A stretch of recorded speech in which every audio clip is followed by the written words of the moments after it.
I saw my grandson texting, "Grandma won't last long." He didn't know I recorded everything he planned with his girlfriend. My name is Robert Mitchell. I'm 55 years old and I work in IT security for a pharmaceutical company in Hartford, Connecticut. I've spent my entire career protecting digital information, finding security breaches, catching people who think they're smarter than the system. But nothing, and I mean nothing, prepared me for the day I discovered that my own cousin was planning to kill the woman who raised us both. The woman who took me in when I was 7 years old and my parents died in a car crash. My grandmother, Margaret Mitchell, and the worst part, I almost missed it. I almost let it happen. Because I was too busy, too distracted, too confident that family meant something. That blood meant loyalty. I was wrong. This is the story of how I watched my cousin text his girlfriend about my grandmother's death weeks before she was supposed to die. How I uncovered a plot so cold, so calculated, that it made me question everything I thought I knew about the people we trust most. And how I recorded every single word of it. It started on a Tuesday afternoon in October. I remember because it was unseasonably warm, one of those strange fall days where the air feels confused. I was sitting in my office in Hartford when my phone buzzed, a voicemail from Grandma Maggie. I almost didn't listen to it right away. I had 3 meetings that afternoon and a security audit that was already 2 days behind schedule, but something made me press play. "Bobby, it's Grandma." Her voice sounded thin, shaky. "I need to talk to you about some paperwork. Tyler brought over some documents and I don't understand them. Could you come by when you have time? I know you're busy." That last part hit me like a punch. I know you're busy. How many times had I used that excuse? How many Sunday dinners had I skipped because of work? How many phone calls had I cut short? I looked at my calendar, meetings until 6. Then I looked at that voicemail timestamp. She'd called at 9 in the morning. It was now 2 p.m., 5 hours she'd been waiting. I stood up, grabbed my jacket, and told my assistant I had a family emergency. The drive to West Hartford took 30 minutes. Grandma lived in the same house she and Grandpa bought in 1972, a beautiful colonial on Sunset Drive with a wraparound porch and a maple tree in the front yard that was older than me. As I pulled up, I noticed Tyler's car in the driveway, a black Audi Q5, way too expensive for someone who claimed to be between jobs. That was the first red flag, though I didn't know it yet. I used my key to let myself in. "Grandma, it's Bob." The house was quiet, too quiet. I could hear voices coming from the sunroom at the back of the house, Tyler's voice, low and intense. I started to walk toward it, planning to announce myself, but something in his tone made me stop. I moved quietly to the doorway and peered around the corner. Tyler was standing by the windows, his back to me, phone pressed to his ear. He was pacing, agitated. "Babe, I'm telling you, she won't last long," he said. "The lawyer said she's updating everything this week. We just need to make sure we're positioned right." I froze. My brain struggled to process what I was hearing. Tyler continued, "Yeah, exactly. Bob's clueless. He barely visits anymore. He's too wrapped up in his own life to notice what's happening." My hand moved automatically to my pocket. I pulled out my phone, opened the voice recorder app, and hit record. My IT security training kicked in without me even thinking about it. Document everything, gather evidence. "Once we're married and I'm listed as primary caregiver, we can move her to that place," Tyler said. "The one where heavy medication protocols. She'll be so out of it, she'll sign whatever we need, then it's just a waiting game." I felt like I'd been dunked in ice water. This was Tyler, my cousin, the kid I'd taught to ride a bike when he was 6, the teenager who'd cried at Grandpa's funeral. A woman's voice came through his phone speaker, Brianna, his girlfriend. "How much are we talking?" Tyler's voice dropped even lower, but I could still hear him. "The house alone is worth 1.2 million. Then there's her savings, the stocks Grandpa left her, the life insurance. We're looking at close to 2 million total, babe, and Bob won't fight you for it." Tyler laughed, actually laughed. Bob, please, he's got his career, his little condo in the city. He doesn't need it. And besides, by the time he realizes what happened, it'll be too late. Everything will be legal and locked down. My hands were shaking so badly I almost dropped my phone, but I kept it pointed toward Tyler, kept that recording going. I gotta go, Tyler said suddenly. I think I heard something. Panic shot through me. I had maybe 3 seconds before he turned around. I backed away from the doorway as quietly as I could, my heart hammering so hard I was sure he could hear it. I made it to the front hallway just as I heard his footsteps approaching. Our eyes met. For just a second, less than a second, really, Tyler's face showed something cold and calculating. Something predatory. Then it shifted, smoothed out, became the familiar cousin smile I'd known for 28 years, but I had seen it, the real him, and he knew it. Bob, he said, surprise in his voice, what are you doing here? My mind raced. Every instinct screamed to confront him, to grab him by his expensive shirt and demand to know what the hell he was planning. But my professional training was louder. Don't reveal what you know, not yet. Get more evidence. Linda called me, I lied, naming Grandma's home care nurse. Said Grandma seemed upset. Tyler's expression smoothed even more. Oh, yeah, she's been a little confused lately. Memory issues, you know. Actually, it's good you're here. We should talk about her situation. Memory issues, confused. The words were careful, calculated. He was already building his narrative. Where is she? I asked, keeping my voice neutral. Sunroom, come on, I'll fill you in. As I followed Tyler through the house, I kept my phone in my pocket, still recording. Every word from this point on was evidence. We walked into the sunroom and there was Grandma Maggie in her favorite chair by the window. She was small, she'd always been small, but lately she seemed even tinier, more fragile. When she saw me, her whole face lit up. Bobby. She started to rise and I moved quickly to hug her, bending down so she didn't have to stand. Hey Grandma, how are you doing? Better now that you're here. She held my hand tight and I could feel her trembling slightly. Did you get my message? I did. You said something about paperwork. Tyler jumped in before she could answer. Yeah, I was just going over some legal documents with her. Grandma, remember, we talked about this. We need to make sure you're protected as you get older. Maggie's face clouded with confusion, but not the kind Tyler was implying. This was the confusion of someone being gaslit, being told things that didn't match reality. I thought we were just discussing options, she said. Tyler said these were just to look at. Tyler pulled a folder from the side table. I recognized the letterhead Harold Preston, the family attorney who'd handled Grandma's affairs for 30 years. These are just updates to your power of attorney, Tyler said in that careful, patient voice people use with children or the elderly. To make sure someone can make decisions for you if you become unable to, it's standard stuff. He handed the papers to Maggie, but I intercepted them. Mind if I take a look? Tyler's jaw tightened for just a moment. Sure, I mean it's pretty straightforward legal language. I scanned the documents: durable power of attorney, healthcare proxy, designation of agent for mental health decisions. Every single one named Tyler as the sole decision maker with immediate effect upon signing. This wasn't in case of emergency. This was Tyler getting control right now. These give you pretty broad authority, I said, keeping my tone casual. Maybe we should have Harold explain them to Grandma, make sure she understands everything.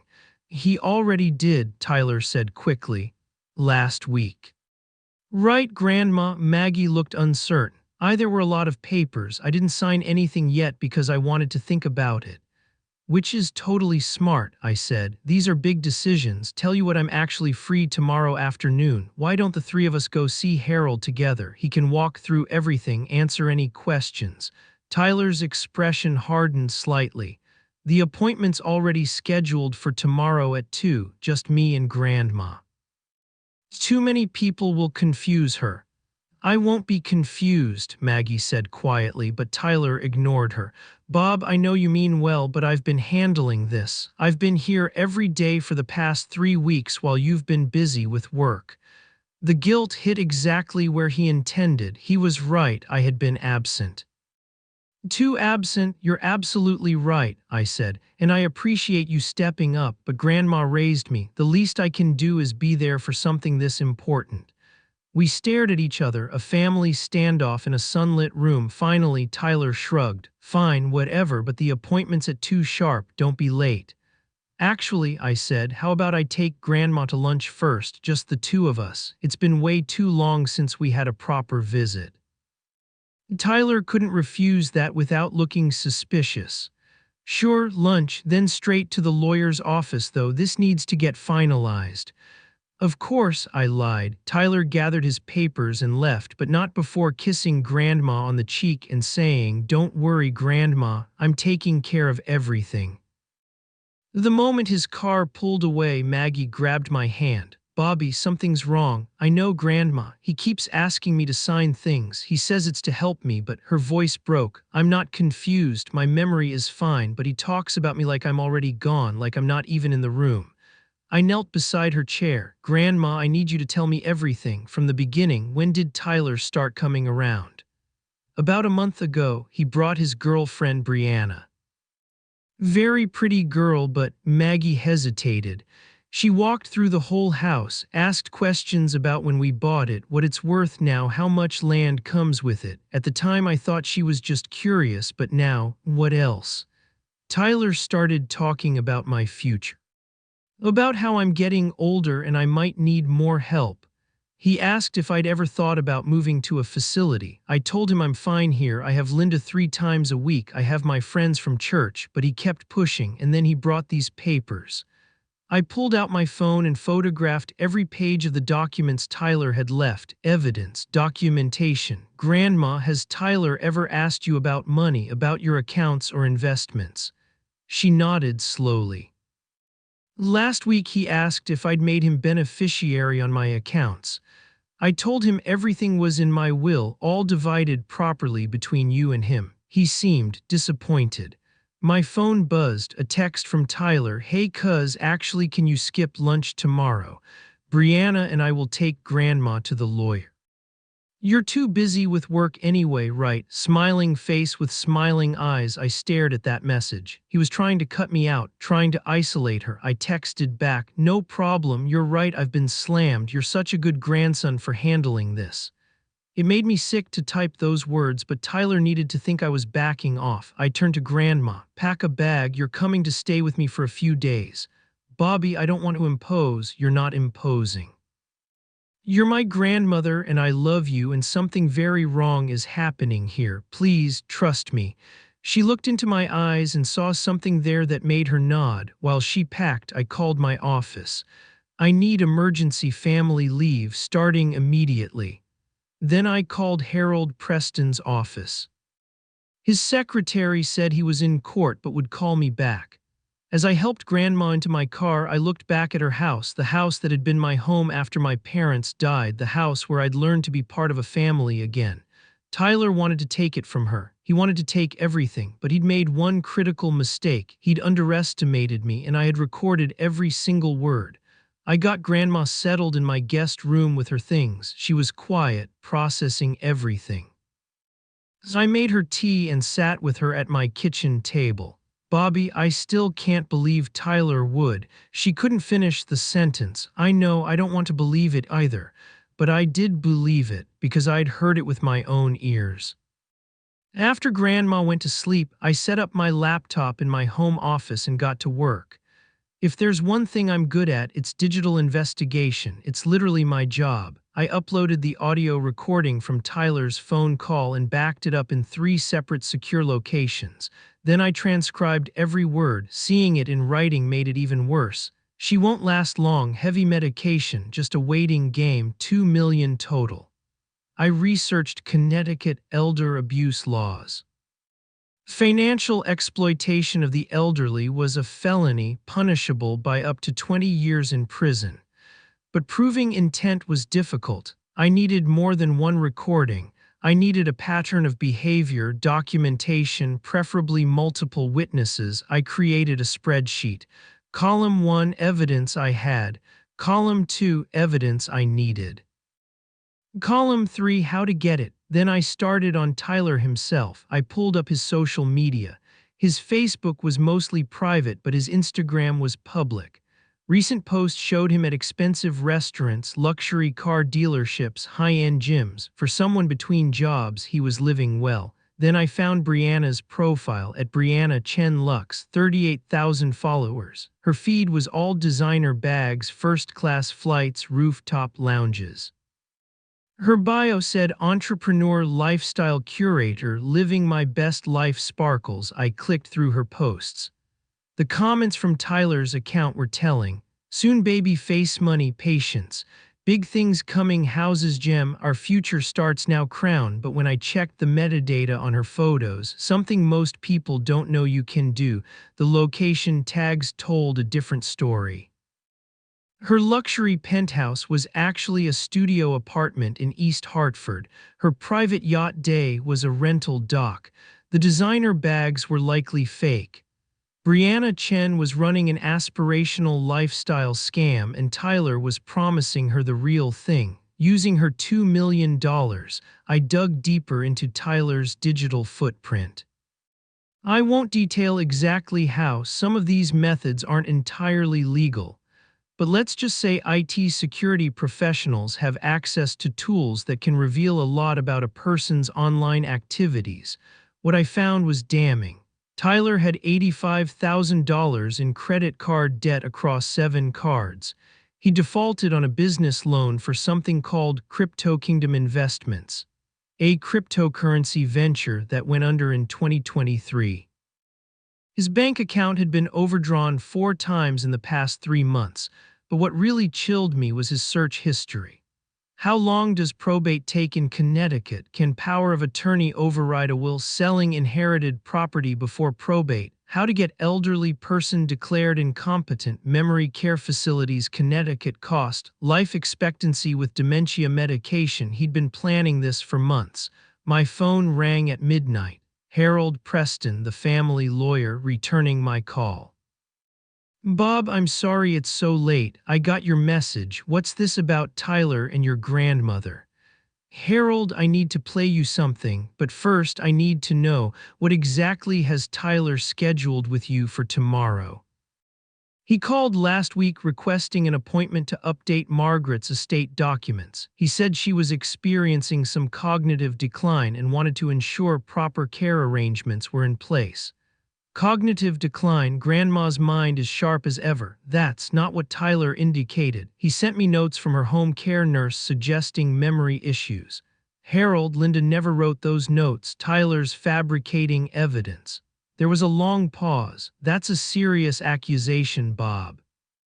As I know, that's why I'm about to play you this recording. I played the audio of Tyler's phone conversation, the one where he talked about heavy medication, waiting games, and $2 million. When it finished, Harold was silent for a long moment. My God, he finally said. I've known Tyler since he was a boy. I never thought. I need your help, Harold. What can we do legally to stop this? First thing tomorrow, we need Margaret to come in and revoke any permissions she may have given Tyler. We'll execute new healthcare proxies and powers of attorney naming you as agent. We'll also want to set up an irrevocable trust to protect her assets. How fast can we do this? If Margaret comes in first thing before Tyler's appointment, we can have the essential documents signed by noon. Tyler's going to lose his mind when he finds out. Let him. What he's planning is elder abuse, financial exploitation, and possibly conspiracy to commit fraud. He's lucky if all he loses is access to Margaret's estate.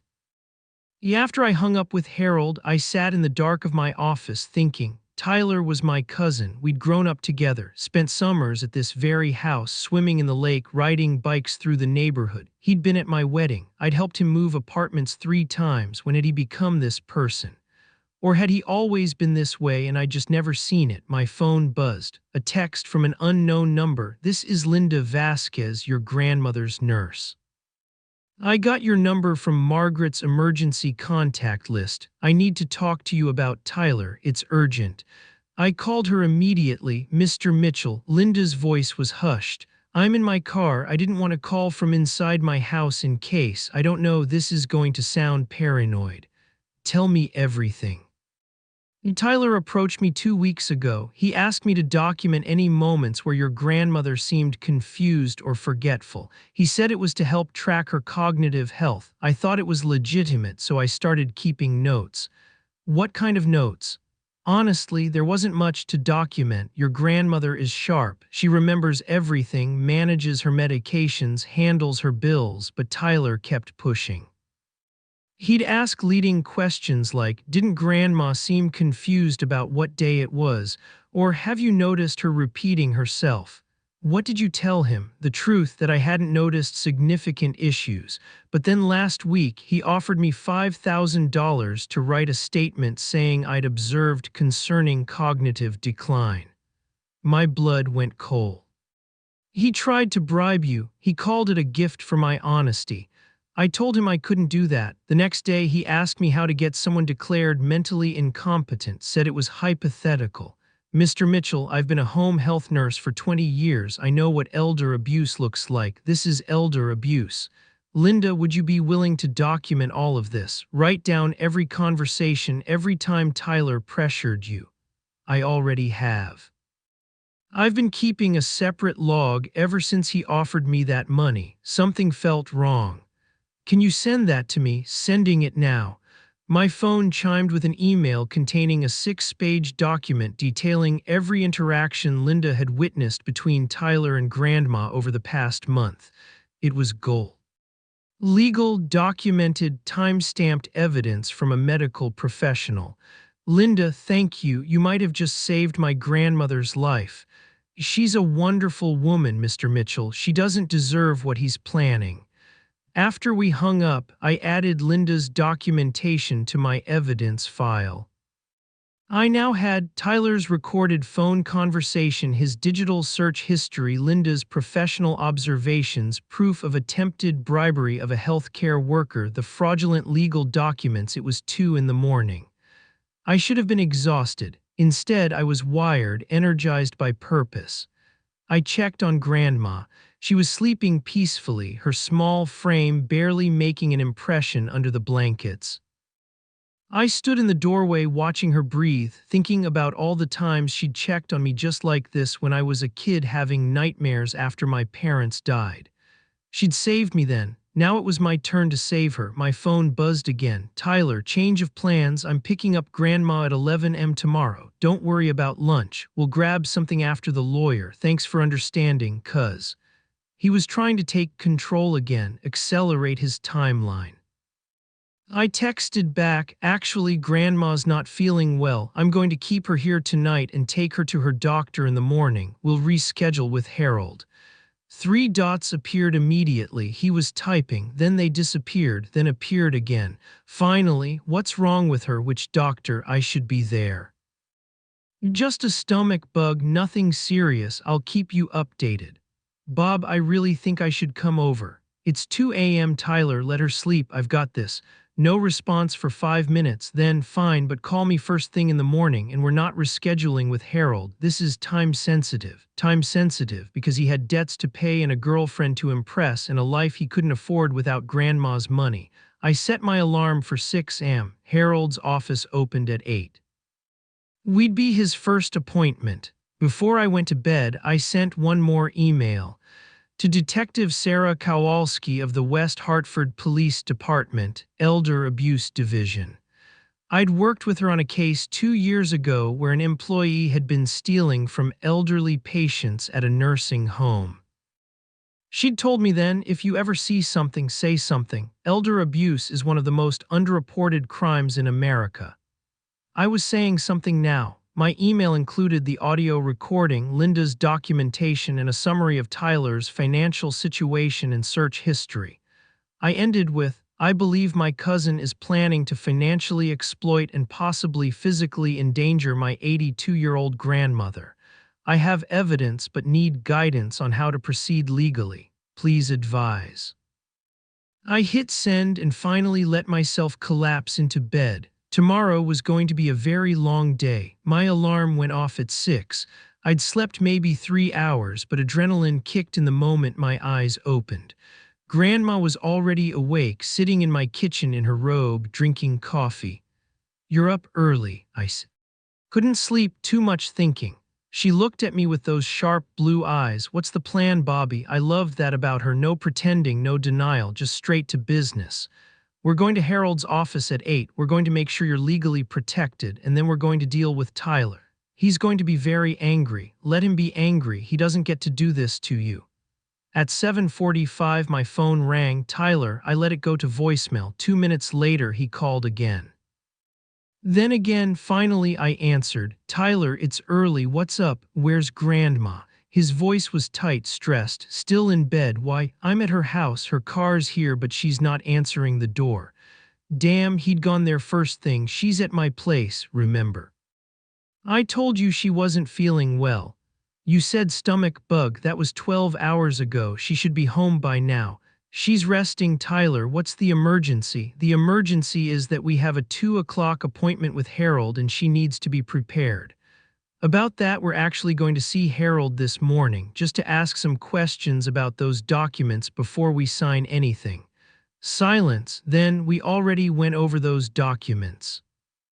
"I know, but Grandma wants me to review them too. It's not a big deal. We'll all still meet at 2 if needed." "Bob," Tyler's voice changed, harder. "What are you doing?" "I'm making sure my grandmother understands what she's signing. That's what I'm doing." "You're interfering. This doesn't concern you." Actually, Grandma's well-being concerns me very much. I've been taking care of her for weeks while you were too busy with your important job. Now suddenly you care. The guilt trip again, but I was ready for it this time. "You're absolutely right, Tyler. I should have been more involved. That's why I'm involved now. See you at 2. I hung up before he could respond. "He knows something's wrong," Grandma said quietly. "Good, let him worry." At 8:15, we walked into Harold Preston's office. Harold greeted Grandma with a hug and me with a firm handshake.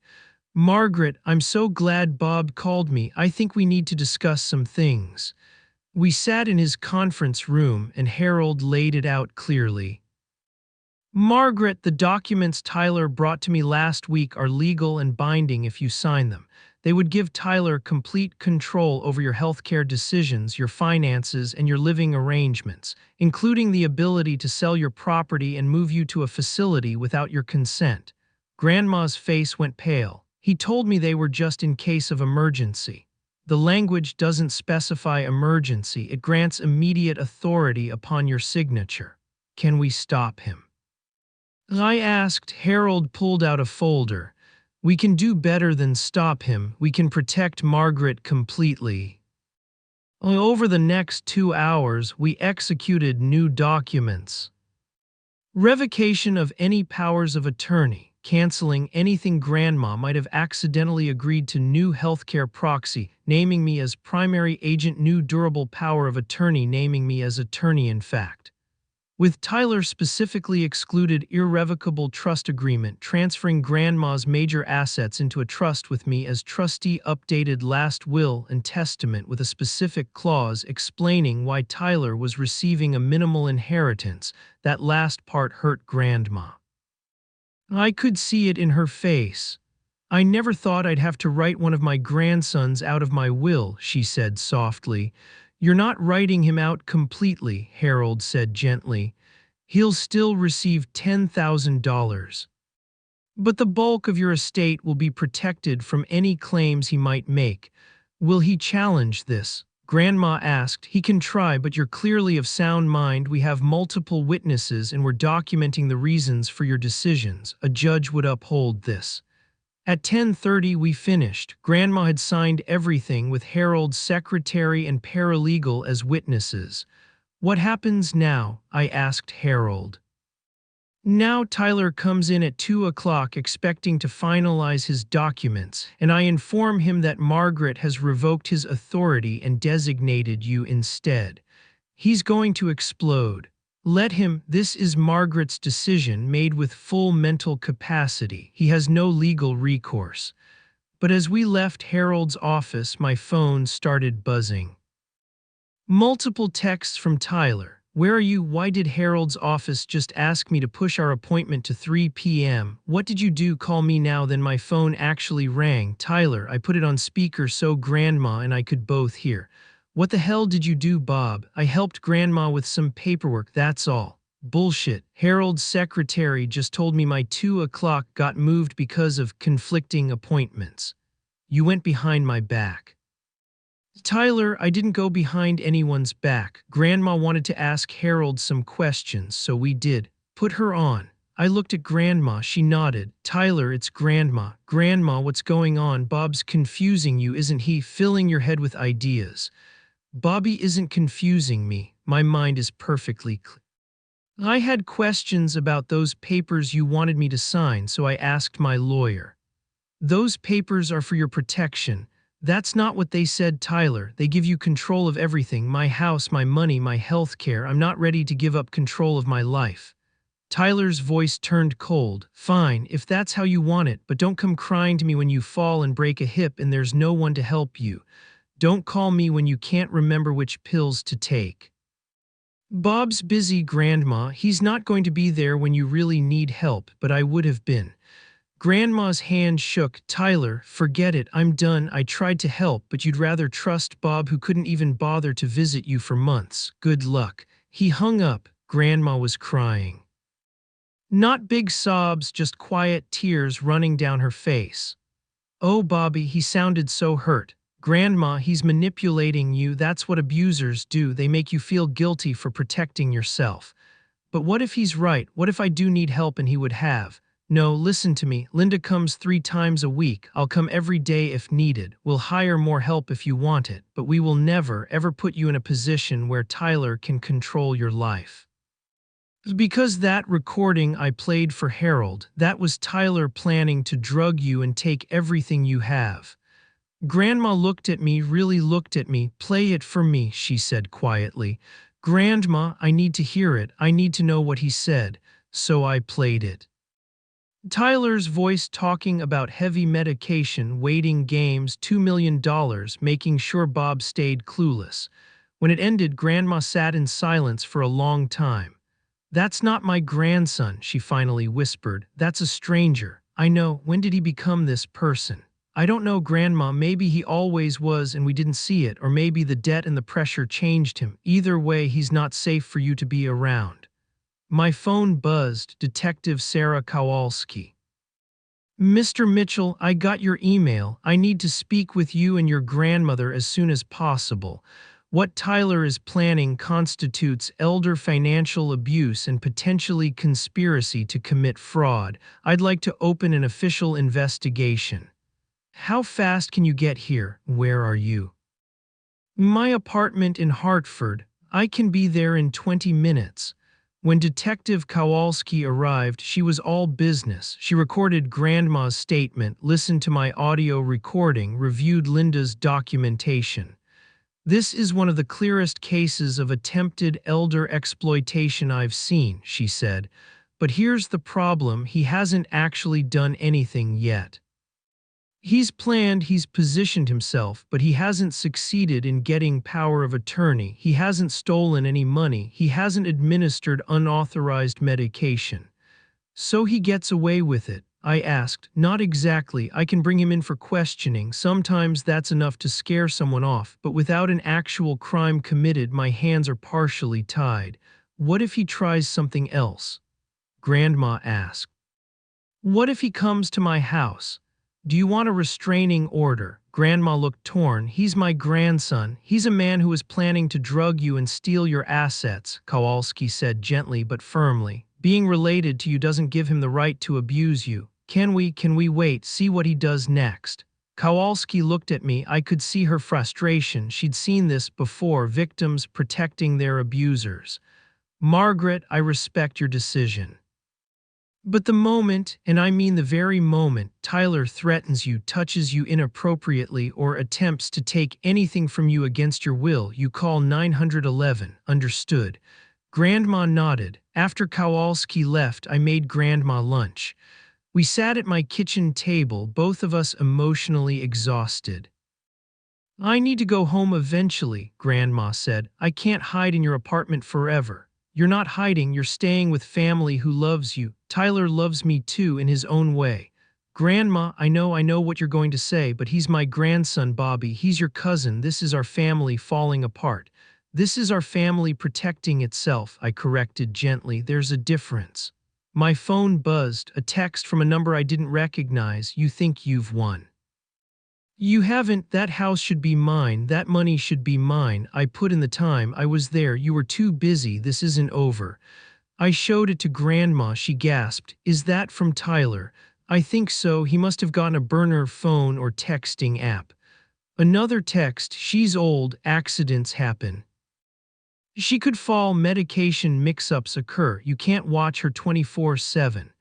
My blood went ice cold. That was a threat, a direct, undeniable threat. I screenshot both messages and immediately forwarded them to Detective Kowalski with a single line. Tyler just made direct threats against my grandmother's safety. She called back in 30 seconds. That's enough for me to bring him in, and enough for a temporary restraining order. Get Margaret somewhere safe. I'll have officers at Tyler's residence within the hour.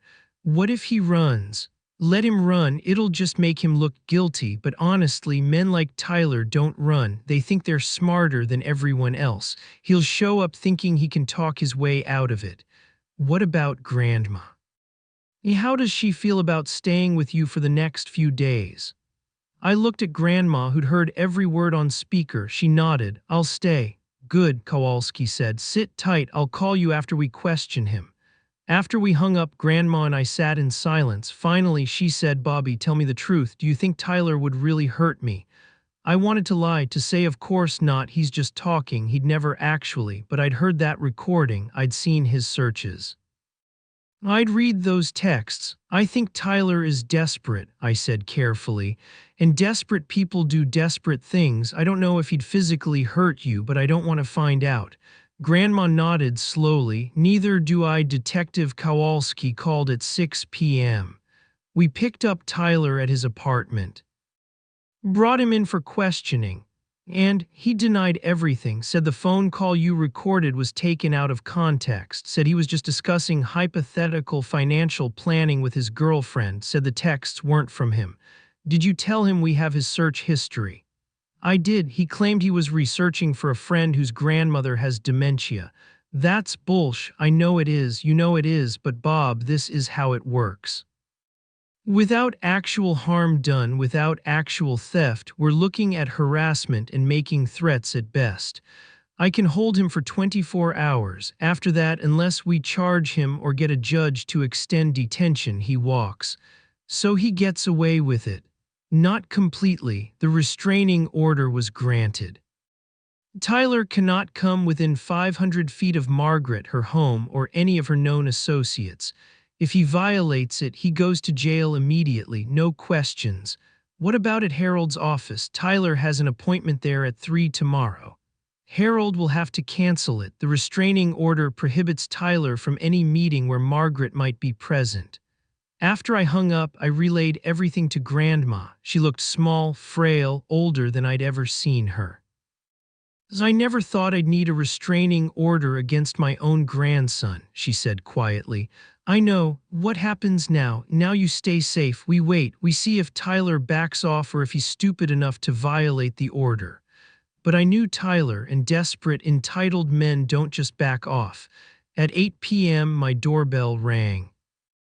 I looked through the peephole. Brianna Chen stood in the hallway, dressed in designer knockoffs, perfect makeup, Instagram-ready hair. I opened the door with the chain still attached.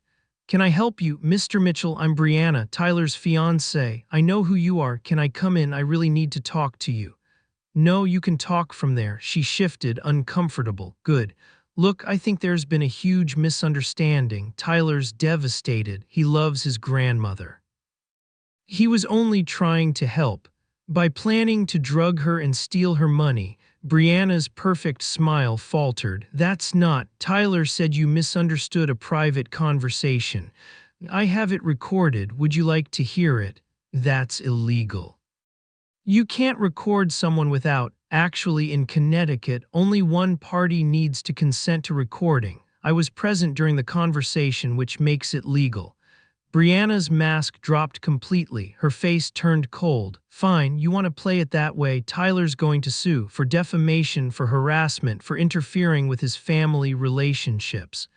Tell Tyler to go ahead and sue. Discovery should be interesting. I wonder what else we'll find when his finances and communications are subpoenaed. She glared at me. You think you're so smart, but you're just as absent as he said. Where were you for the last 6 months while Margaret was lonely? Tyler was there every day. He earned that inheritance. You mean you want that inheritance? We deserve it. Do you know how much debt Tyler is in because of bad luck? Do you know what it's like to work hard and get nothing while people like Margaret sit on millions? Get off my property. Tyler's not going to let this go. He'll fight you. He'll make Margaret's life hell. Lawsuits, family drama, dragging her through court. Is that what you want for her final years? What I want is for you and Tyler to leave her alone. Then give him what he's owed, a fair share, let's say half. I almost laughed. You're trying to negotiate. I'm trying to solve this reasonably. Here's my counteroffer. Tyler gets exactly what Grandma's updated will specifies, $10,000, and you both stay away from her. Forever. Brianna's face twisted with rage. You're going to regret this. She turned and stormed off. I closed the door and immediately called Detective Kowalski. Tyler sent his girlfriend to threaten me and try to extort money. Just thought you should know. Did you record it? Every word. I'd started the voice recorder app the moment I saw her through the peephole. Send it to me. This establishes a pattern of harassment. Helps our case. After Kowalski hung up, Grandma appeared from the guest room. I heard everything, she said. That poor girl doesn't understand that she's with a man who'll do the same thing to her eventually. Users use everyone. Don't feel sorry for her, Grandma. She's as bad as he is. I don't feel sorry for her. I just recognize what she is, desperate and foolish. The next 3 days were tense. Tyler called from different numbers, but I never answered. He sent emails that our lawyer documented. He posted vague but hostile things on social media. When family betrays you over money, you find out who people really are. Broken heart, fake family, truth will out. His friends commented with support, people who didn't know the real story. I wanted to respond, to tell everyone what he'd done, but Harold advised against it. Let him dig his own hole, Harold said. Don't give him ammunition for a defamation suit. On day 4, Tyler violated the restraining order. He showed up at Grandma's house. Linda, who was there doing Grandma's weekly check-in, we'd asked her to keep maintaining the house, called me immediately. Mr. Mitchell, Tyler's here. He's pounding on the door saying he has a right to see his grandmother. Call 911 right now, I'm on my way. I broke every speed limit getting to West Hartford. By the time I arrived, 2 police cars were in the driveway. Tyler was in handcuffs in the back of one. When he saw me, he started yelling, "This is your fault. You poisoned her against me. You just want the money for yourself." An officer approached me. "You're Robert Mitchell." "I am." "Your cousin is being charged with violating a restraining order. He'll be held overnight and arraigned tomorrow." I looked at Tyler through the police car window. He looked back at me with pure hatred. This was my cousin, the kid I'd taught to ride a bike. But that kid was gone, if he ever really existed. The next day at Tyler's arraignment, Brianna showed up in the gallery. She tried to approach me outside the courtroom, but my lawyer intervened. "My client has no interest in speaking with you, Ms. Chen. I just want to talk about what more extortion attempts. Those are also documented." She backed off, but her glare followed me. Tyler's bail was set at $10,000. Brianna paid it. They left together, and I watched them get into that expensive Audi, probably leased with money Tyler didn't have. Harold approached me. The judge extended the restraining order. Tyler can't contact Margaret for at least 6 months, at which point we'll request an extension. What if he tries something else? Then he goes to jail. Bob, you've done everything right. You've protected Margaret legally, financially, and physically. Now we wait and see if Tyler's smart enough to walk away. But I knew he wasn't. 2 weeks later, I got a call from Harold.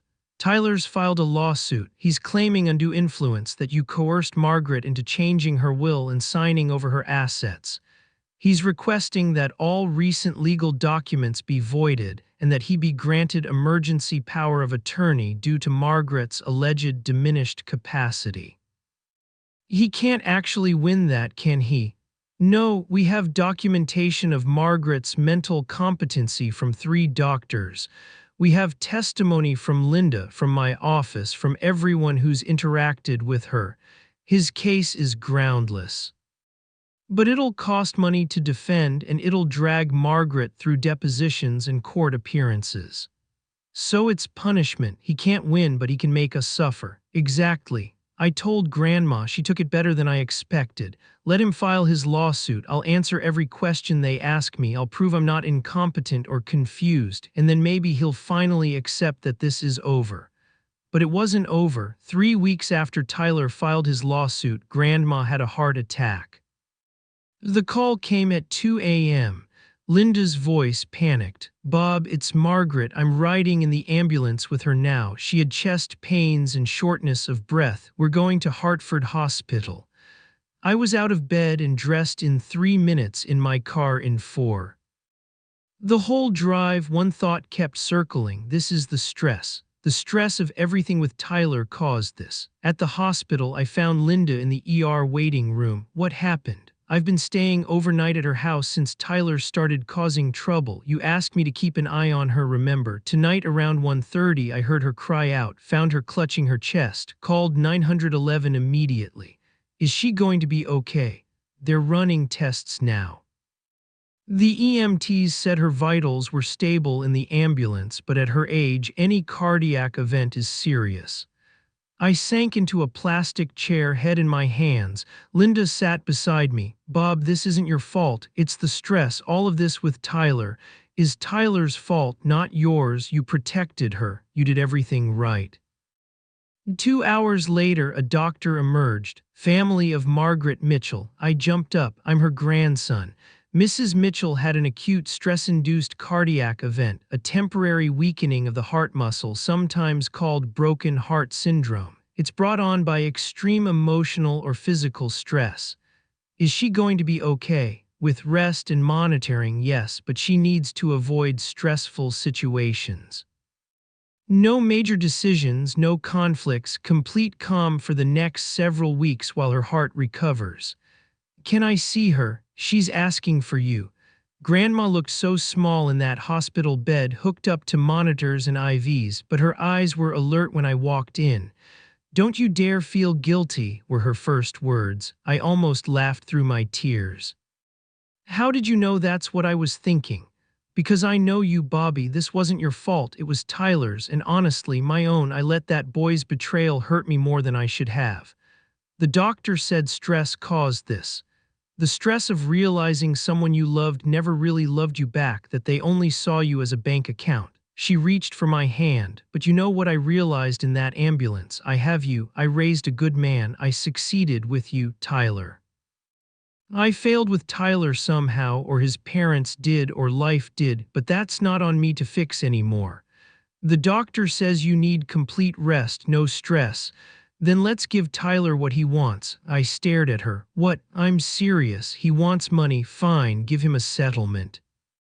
Some amount that makes him go away and lets me spend whatever time I have left in peace." "Grandma, no, he doesn't deserve. I don't care what he deserves. I care about spending my remaining years not being afraid of my own grandson, not having heart attacks in the middle of the night, not wondering if he's going to show up and do something violent." Tears rolled down her face. "I'm 82 years old, Bobby. I don't have time for lawsuits and police reports and family war. I just want peace." I wanted to argue. Every fiber of my being wanted to fight Tyler until he had nothing left. But this wasn't about me. It was about Grandma and what she needed. "Okay," I said. "Okay, I'll talk to Harold about a settlement." Grandma squeezed my hand. "Thank you."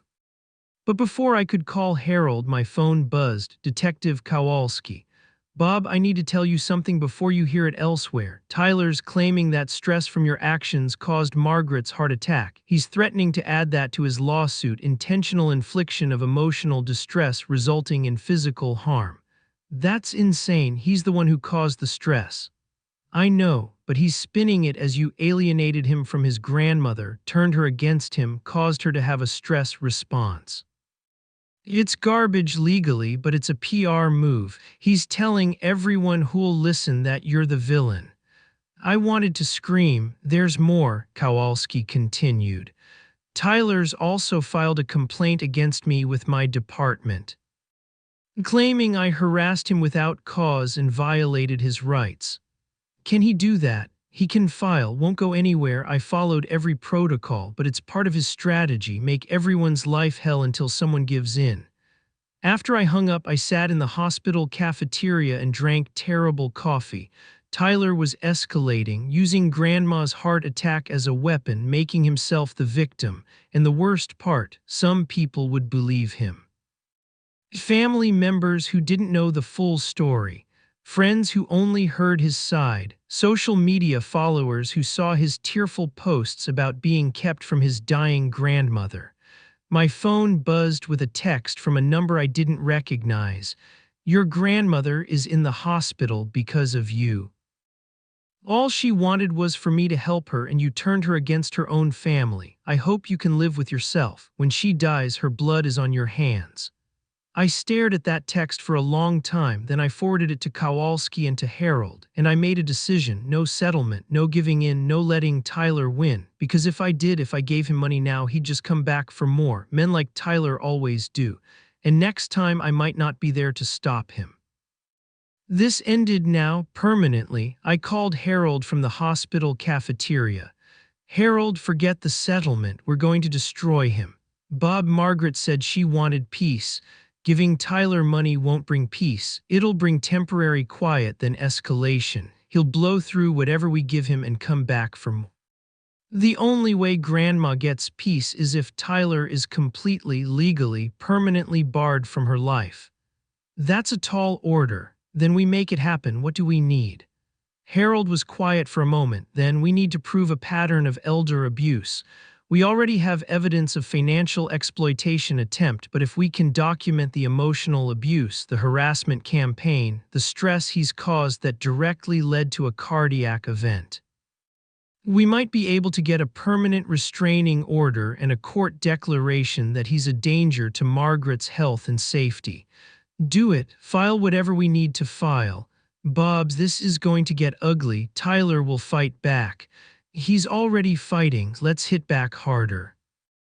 Over the next 3 days, while Grandma recovered in the hospital, Harold and I built a case. We compiled every text, email, and voicemail from Tyler Linda's complete documentation, the recorded phone conversation evidence of Tyler's financial situation and desperation, Brianna's extortion. Attempt Tyler's violation of the restraining order, his harassment of me, and Detective Kowalski medical records showing Grandma's stress-induced cardiac event, expert testimony linking emotional abuse to physical harm in elderly victims. Harold filed a motion for a permanent restraining order and a declaration of Tyler danger to Margaret's welfare. Tyler's response was to double down. He gave an interview to a local news blog about elder abuse, positioning himself as the victim. Claimed I had stolen his grandmother, poisoned her against her family, and isolated her from relatives who cared about her. The article included a tearful photo of Tyler and Brianna. The headline, "Grandson Fights for Access to Ailing Grandmother After Family Rift Over Money." It made me look like the greedy one. The comments section filled with people calling me horrible names, saying I should be ashamed, hoping I got what I deserved. My phone started ringing with reporters wanting my side of the story. Harold advised me not to talk to press. Let the court documents speak for you. But it was torture watching Tyler control the narrative. Then something unexpected happened. Linda called me. "Bob, I just read that article. I'm calling that reporter right now and telling them the truth." Linda, you don't have to. Yes, I do. I'm a medical professional who witnessed Tyler try to bribe me to lie about Margaret's cognitive health. I documented his attempts to manipulate her, to pressure her, to set up conditions for abuse, and I'm going on record. The next day, the same blog published a follow-up. Nurse speaks out. Tyler Mitchell tried to bribe me to falsify records. Linda didn't hold back. She detailed every conversation, every pressure tactic, every red flag. The comments section shifted. People started questioning Tyler's story. Then Detective Kowalski did something I didn't expect. She held a press conference about elder financial abuse awareness, and while she didn't name Tyler specifically, she described cases currently under investigation that matched his behavior exactly. The tide was turning. Tyler's lawsuit hearing was scheduled for a Friday morning. Grandma had been released from the hospital but was staying with me recovering. "I want to be there," she said. "Grandma," the doctor said, "no stress. Facing Tyler one last time and speaking my truth is less stressful than wondering what he's saying about me behind closed doors. I'm going." She was stronger than I'd given her credit for. That Friday, we walked into the courthouse together. Tyler and Brianna were already there with their lawyer, some guy Tyler had clearly hired on credit. When Tyler saw Grandma, his face did something strange. For just a second, he looked genuinely emotional, almost sad. But then Brianna whispered something to him and the mask came back. The hearing lasted 4 hours. Tyler's lawyer argued that I had manipulated Grandma, exploited her vulnerability, isolated her from family out of greed. Harold systematically destroyed every claim with evidence. Then it was Grandma's turn to testify. The judge, an older woman with sharp eyes, asked her directly, "Mrs. Mitchell, do you believe your grandson Tyler is a danger to you?" Grandma looked at Tyler, really looked at him. "I raised 2 grandsons," she said quietly. "I loved them equally, but one of them saw me as a person and one saw me as an asset. Tyler, I know you're in debt. I know you're desperate, and maybe if you just asked me for help, I would have given it, but you didn't ask, you plotted, you planned, you talked about drugging me and waiting for me to die. I heard the recording, Tyler, I know what you said." Tyler's face went red. That was taken out of context. The judge banged her gavel. "Mr. Mitchell, you'll have your chance to speak." Grandma continued, "I had a heart attack 3 weeks ago because the stress of knowing my own grandson wanted me dead became too much for my body to handle. So yes, Your Honor, I believe he's a danger to me and I want him out of my life permanently." The judge looked at Tyler. "Do you have anything to say, Mr. Mitchell?" Tyler stood. "Yes, I love my grandmother. Everything I did was to try to help her. If my words were misunderstood, I apologize, but I never wanted to hurt her. I just wanted to make sure she was taken care of." By taking control of her $2 million estate, the judge asked dryly, "By making sure she had proper care as she aged." "Mr. Mitchell, I've reviewed the evidence, the recorded conversation, the search history, the financial records showing your desperation, the testimony of medical professionals, your violation of the existing restraining order." The judge looked down at her papers. "This is one of the clearer cases of attempted elder financial exploitation I've seen. You're fortunate that your grandmother's grandson intervened before you succeeded." Tyler started to respond, but his lawyer put a hand on his arm.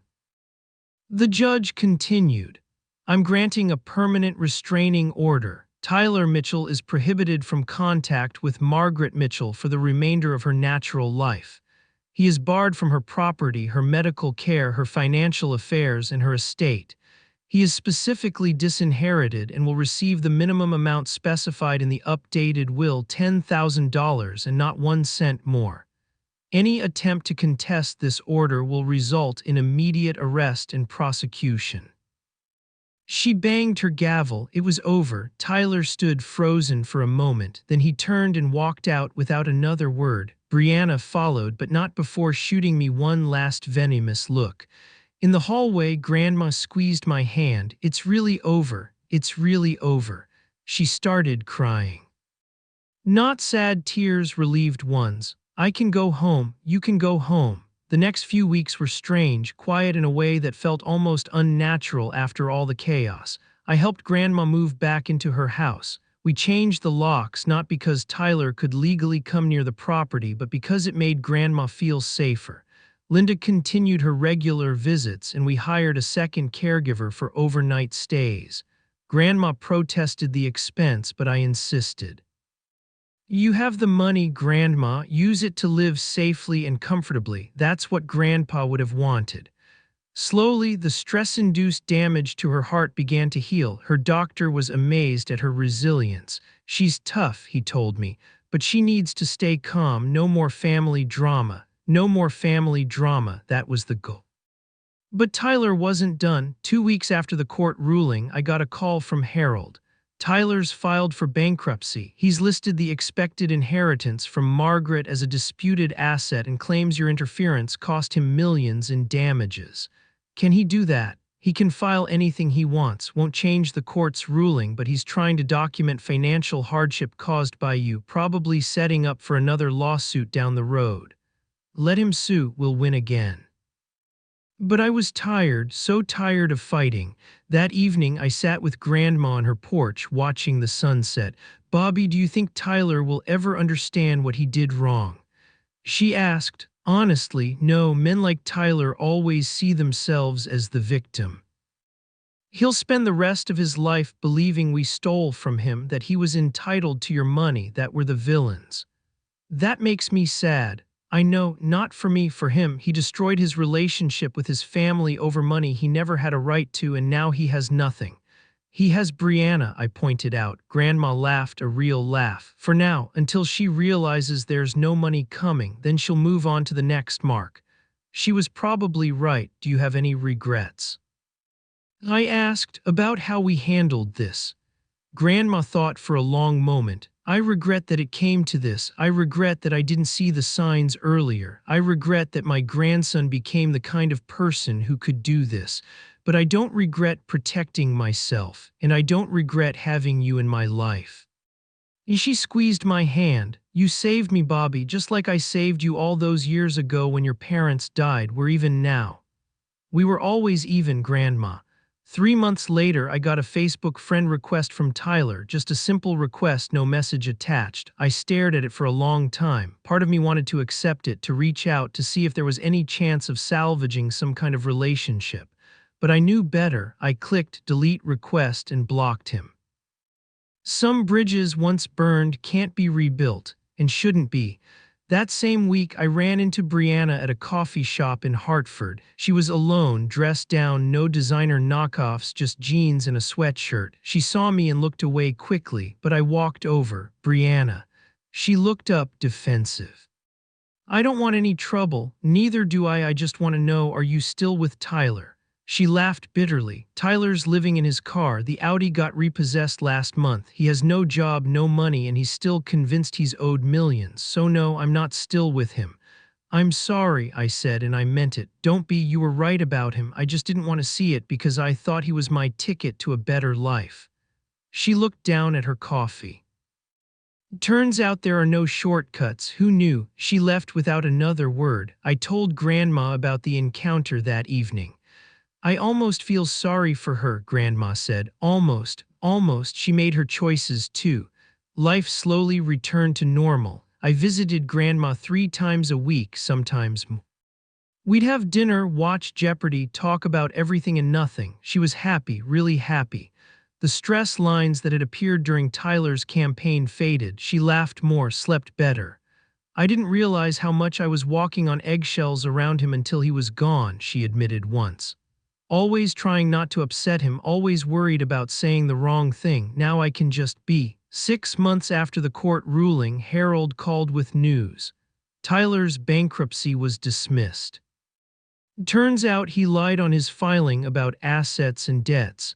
The trustee caught him hiding a car and underreporting income from some side jobs. He's being investigated for bankruptcy fraud now. Is that serious? It's a federal crime. He could face fines or even prison time. I didn't feel happy about it. Just sad that Tyler had taken a bad situation and made it catastrophically worse through his own choices. Harold, if Tyler ever actually gets his life together, and I mean actually, provably together, and wants to apologize to Grandma, would you let me know? You'd consider reconciliation. Not my decision, it's Grandma's, but if he ever becomes someone safe, she should have the option. I'll keep you informed, but Bob, don't hold your breath. I wasn't. 1 year after the whole ordeal started, Grandma threw a party. What are we celebrating? I asked when she told me about it. Life, freedom, family, the real kind. Come on, Bobby, help me plan it. We invited Linda, Harold, Detective Kowalski, and a few of Grandma's friends from church. Small, intimate, perfect. At the party, Grandma stood up and clinked her glass. I want to thank you all for being here. A year ago, I learned a hard lesson about trust and family. I learned that DNA doesn't make someone family, loyalty does, love does, showing up does. She looked at me. Bobby, you showed up when I needed you most. You protected me when I couldn't protect myself. You fought for me when I was too tired to fight. You're not just my grandson, you're my hero. I tried not to cry and failed. After the party, as we cleaned up, Grandma said, "You know what the best part about all of this is?" "What?" "I get to spend my remaining years knowing exactly who loves me and who doesn't. No more questions, no more wondering, just clarity, and that's a gift." She was right, it was a gift. 2 years later, Grandma's health started declining naturally, just age, nothing dramatic. She was 84 now and her body was tired. I spent more time at her house, working remotely when I could, taking more leave when I couldn't. One evening, she looked at me seriously. "Bobby, when I'm gone, Tyler is going to come back. You know that, right? He's barred from the estate. The will is ironclad." "I know, but he'll try something. He's that kind of person." "Promise me you won't let him make you bitter. Don't spend your life fighting him. Just let him go." "I promise, Grandma." "Good, because you've already won. You have everything that matters. You have love, integrity, self-respect. He has none of those things. That's the real difference between you two." She died peacefully 6 months later, surrounded by people who actually loved her. Tyler didn't come to the funeral legally. He couldn't due to the restraining order. But he sent flowers, anonymous flowers with no card, but I knew they were from him. I let them be placed with the others. No point in making a scene. At the reading of the will, Tyler had a lawyer present to represent his interests. The lawyer objected to several points, demanded documentation, threatened litigation. Harold calmly provided every piece of documentation requested and explained that any lawsuit would be frivolous and subject to sanctions. Tyler received his $10,000. He never acknowledged receiving it. I inherited the house, the investments, the savings. More than I needed, more than I'd ever wanted. I sold some of the stocks and donated a significant portion to an elder abuse prevention nonprofit. I kept the house, though, couldn't bring myself to sell it. Sometimes I go there and sit on the porch where Grandma and I used to talk, and I think about how one phone call, one overheard conversation changed everything, how I almost missed it, how I almost let it happen, but I didn't. I listened, I acted, I fought. And Grandma spent her final years safe, loved, and at peace. That's what matters. 3 years after Grandma passed, I got a message on LinkedIn. "Tyler Mitchell wants to connect with you." I stared at that notification for a long time. 3 years of silence. 3 years of moving on with my life, processing grief, managing Grandma's estate, building a life that didn't revolve around family trauma. And now this. I clicked on his profile. The photo was different. Tyler looked older, harder. His job title said Recovery Specialist at New Beginnings Addiction Center. Recovery Specialist, that was new. His summary read, "Helping others navigate the recovery process after struggling with my own journey through addiction, debt, and family estrangement. Certified in substance abuse counseling and financial rehabilitation." I read it 3 times, then I called Harold. "Did you know Tyler was in recovery?" "For what?" "Addiction, apparently, and he's working at a treatment center now."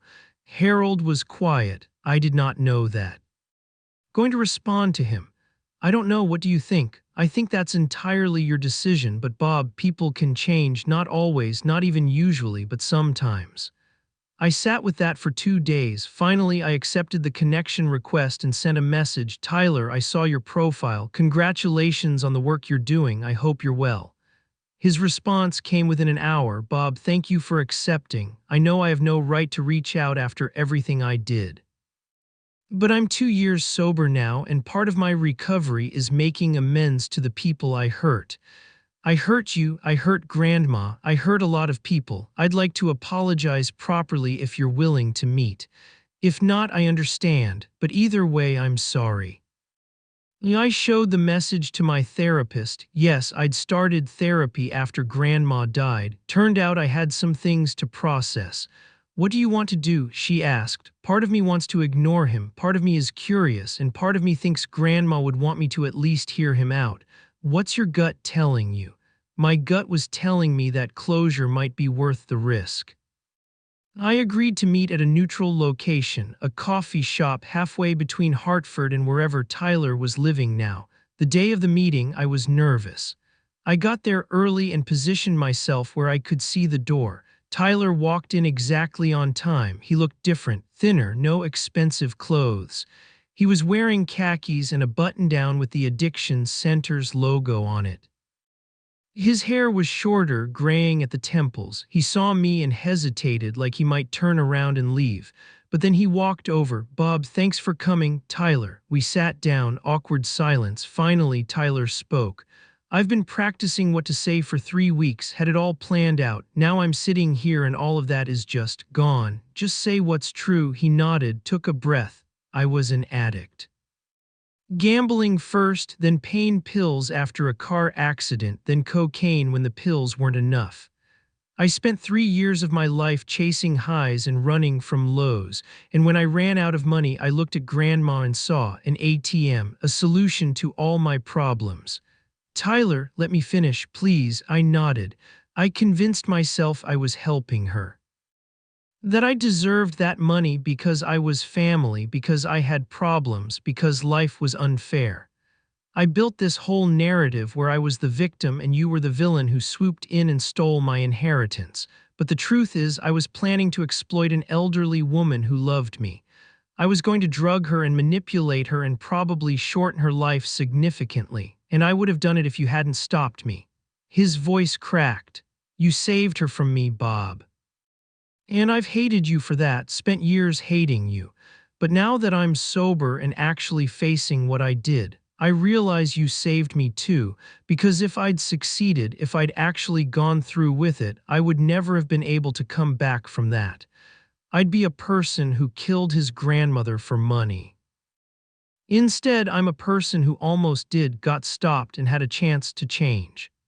He looked up at me, tears in his eyes. I'm so sorry for everything, for what I put Grandma through, for what I put you through, for the stress that caused her heart attack, for the funeral I couldn't attend. For 3 years of her life I stole with my greed and addiction. I can never make that right, but I need you to know that I see it now. I see what I was, and I'm trying every single day to be someone different. I sat there processing. Part of me wanted to stay angry, to hold onto that rage that had fueled me through the court battles and the funeral and the estate management. But another part of me, the part that sounded like Grandma, wanted to believe people could change. What happened after the court ruling? I asked. Where did you go? Tyler laughed bitterly. Nowhere good. Brianna left me the day the Audi got repossessed. I bounced between friends' couches for a while, burned through every relationship I had, eventually ended up homeless, sleeping in my car until that got repossessed too, hit rock bottom in a detox facility after a nearly fatal overdose. That's where I finally got honest with myself. And now I've been sober for 2 years. I work at the treatment center where I got clean. I live in a sober living house. I'm rebuilding my life from nothing. It's hard, it's humbling, but it's real. Have you made amends to others? I'm working through my list. You and Grandma were at the top. Obviously, I can't apologize to her, so. He pulled out an envelope. I wrote her a letter, everything I would say if I could. I was hoping you might take it, maybe read it if you want, or burn it if that feels better, but I needed to write it. I took the envelope but didn't open it. Tyler, I appreciate you saying all this, but you need to understand I can't just forgive and forget. You put Grandma through hell. You put me through hell. I know, and I don't know if I'll ever fully trust you again. I wouldn't trust me either. But I hesitated, but I believe you're trying, and I think Grandma would want me to acknowledge that. Tyler's face crumpled with emotion. She was a good person, better than I deserved. Yeah, she was. We sat in silence for a while. Finally, I asked, "What do you want from this, Tyler?" "From reaching out to me, nothing. I don't want anything. I just needed you to know that I take full responsibility for what I did, that I don't blame you for stopping me, that I'm grateful you were there when I wasn't, and that if you never want to see me again, I respect that. I thought about it. I need time. This is a lot to process. Of course, take all the time you need." He stood to leave, then paused. "Bob, one more thing. In my recovery, I learned that addiction doesn't excuse what I did, but it explains it. I wasn't a monster who happened to be an addict. I was an addict who became monstrous. There's a difference, not to make excuses, just so you know that the person who planned those things wasn't fully me. The me that's sitting here now, sober and clear. I'm horrified by what addicted me was capable of."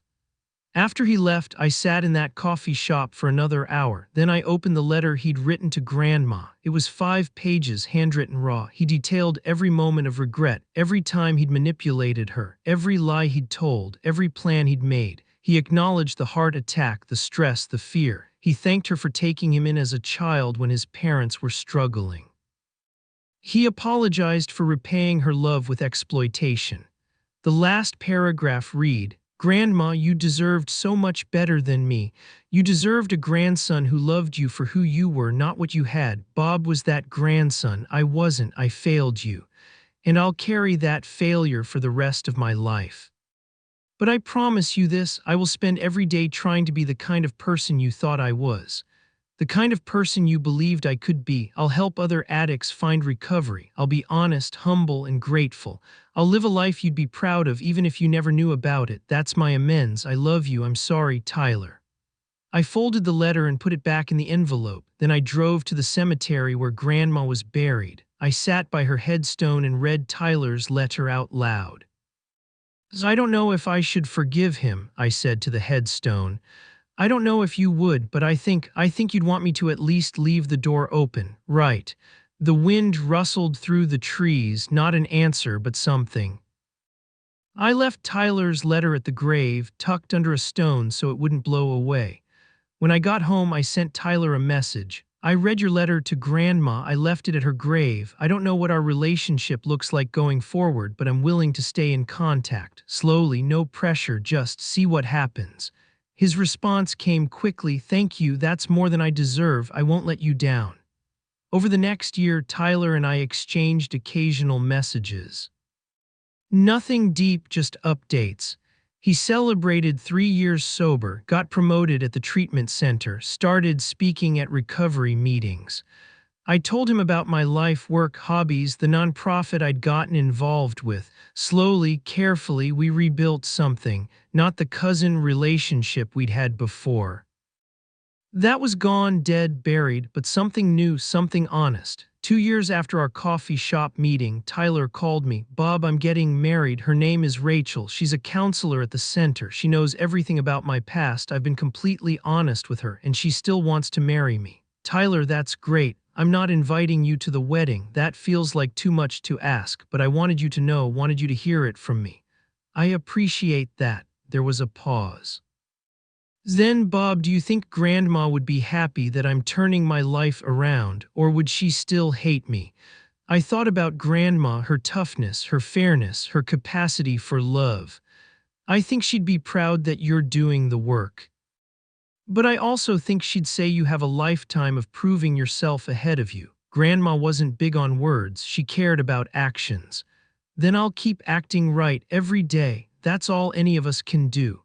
After we hung up, I realized something. I wasn't angry anymore. Somewhere along the way, without deciding to, I'd let it go. Not forgiven necessarily, not forgotten, but released. because holding onto anger was like drinking poison and expecting Tyler to die.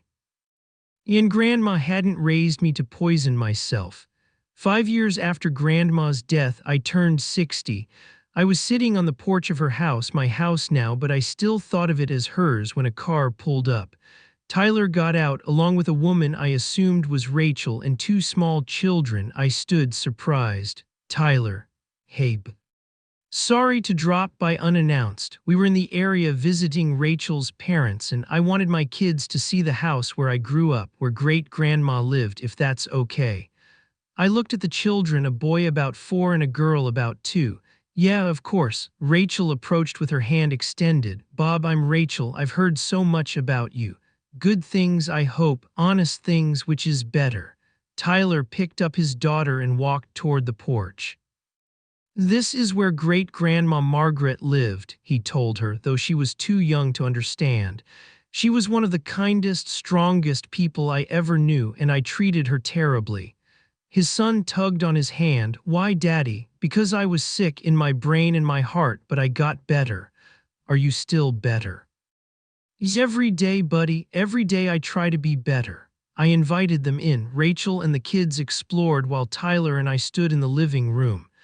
I tell them about her, Tyler said quietly. About Grandma. I make sure they know who she was, and I tell them what I did, not all the details, but enough so they understand that people can make terrible mistakes and still find their way back. That's good.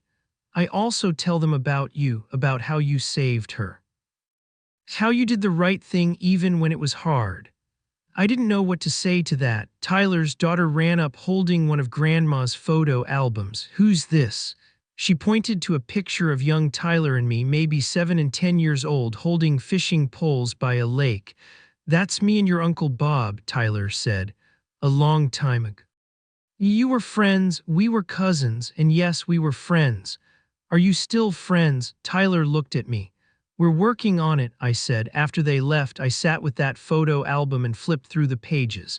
Pictures of Grandma and Grandpa, pictures of my parents before they died, pictures of Tyler and me as kids, teenagers, young adults, before everything went wrong. I could be angry about what was lost, or I could be grateful for what was saved. Grandma had been saved from exploitation and abuse. I had been saved from losing her before getting to say goodbye. And maybe, just maybe, Tyler had been saved from becoming someone irredeemable. My phone buzzed, an email from the elder abuse nonprofit I'd been supporting. Dear Mr. Mitchell, thanks to your generous donation, we were able to help 47 families this year identify and stop financial exploitation of elderly family members. Your grandmother's story has helped save others. Thank you for trusting us with her legacy. Her legacy, that was what this all came down to, wasn't it? Grandma had left behind money, property, investments, but her real legacy was the lesson she'd taught me, that love without boundaries is dangerous. That protecting someone sometimes means fighting for them, even against family. That doing the right thing is rarely easy, but it's always worth it. I thought about that first day when I'd overheard Tyler's phone call. How close I'd come to ignoring it, dismissing it, assuming I'd misunderstood. But I hadn't ignored it, I'd listened. I'd acted, I'd fought, and because of that, Grandma had spent her final years safe, at peace, surrounded by people who actually loved her. That night, I did something I'd never done before. I recorded a video on my phone, just me sitting in Grandma's house telling her story. I talked about the phone call I'd overheard, the investigation I'd conducted, the legal battles we'd fought, the heart attack, the court ruling, the peace that followed. But I also talked about Tyler's recovery, his amends.